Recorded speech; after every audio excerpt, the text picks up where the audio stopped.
자, 이번 상황형 과제의 주제는 이 막무가내 민원이죠. 그러니까 사실 현업에서도 많이 겪는 부분인데 상황형 과제로서도 많이 출제가 되는 문제예요. 작년에 뭐 세무직렬에서도 이와 유사된 게 출제가 됐었거든요. 그래서 뭐 세금을 원래 감면을 받을 수 있는데 감면을 못 받았어. 근데 이 시기가 넘어가 버렸어. 그런 상황에서 민원이 찾아와서 강하게 항의하고 있어. 자, 이때 어떻게 대응할래? 뭐 이런 식으로 현장에서 과도한 민원에 대해서 참 대처하기가 어렵죠. 그래서 너가 만약에 공무원이 된다면 그래서 이러한 과도한 민원인과 만났을 때 어떻게 대처할래? 이게 이번 상황형 과제의 주제고요. 이제 예시를 하나 가져왔어요.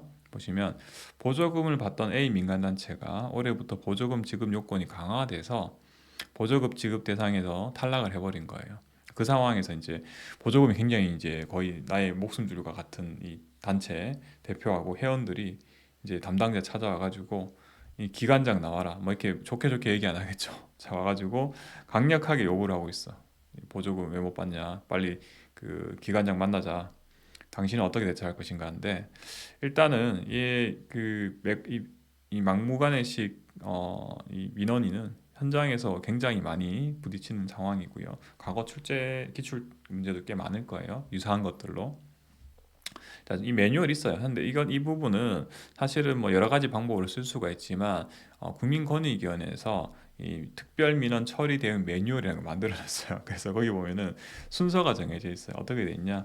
민원인 요구에 기본적으로 다 경청이에요. 경청. 이 경청은 뭐 사실 뭐 이 케이스뿐만 아니라 다양한 상황에서 경청은 굉장히 중요한 이 키워드죠. 경청을 하고 그 다음에 민원인 요구를 정확하게 파악한 다음에 이 서로 이제 해결 방안을 모색하는 순서대로 대응을 하라고 규정을 해놨어요. 그래서 이제 기출 문제 나왔으니까 이걸 가지고 제가 이 예시 답안 좀 보면서 같이 볼게요.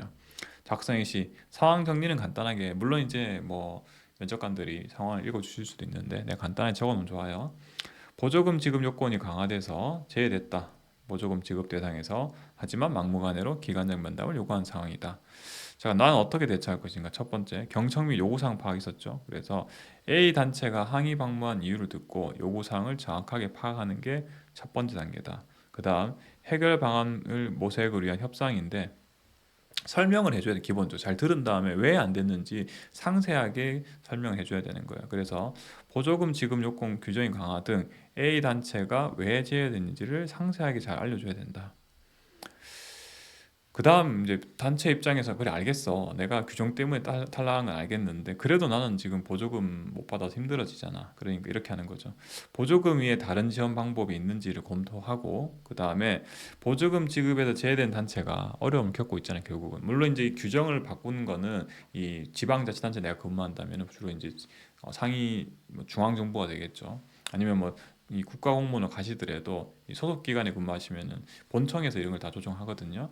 그래서 보조금 현장에서 내가 이렇게 그 집행을 하다 보니까 이런 민원인들 어려움이 있겠다, 어려움이 있어. 그러니까 이 규정을 담당하고 있는 기관에다가 이 규정의 어떤 개선이라든가 이런 것을 건의해 보겠다 정도로 이제 이 민원인한테 이야기를 해볼 수가 있겠죠.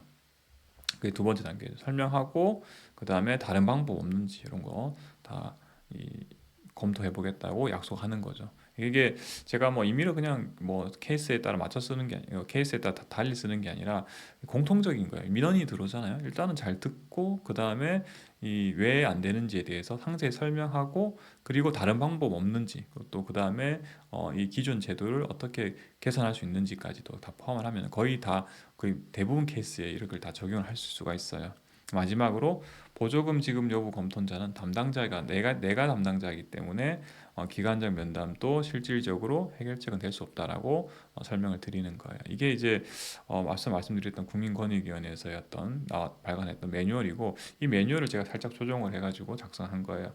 이 케이스는 여러분들이 이 케이스 이렇게 풀어지 케이스별로 따로 적용하실 게 아니라 이와 유사한 이 막무가내식 민원 있죠. 같은 논리로 다 대응을 하실 수가 있을 거예요.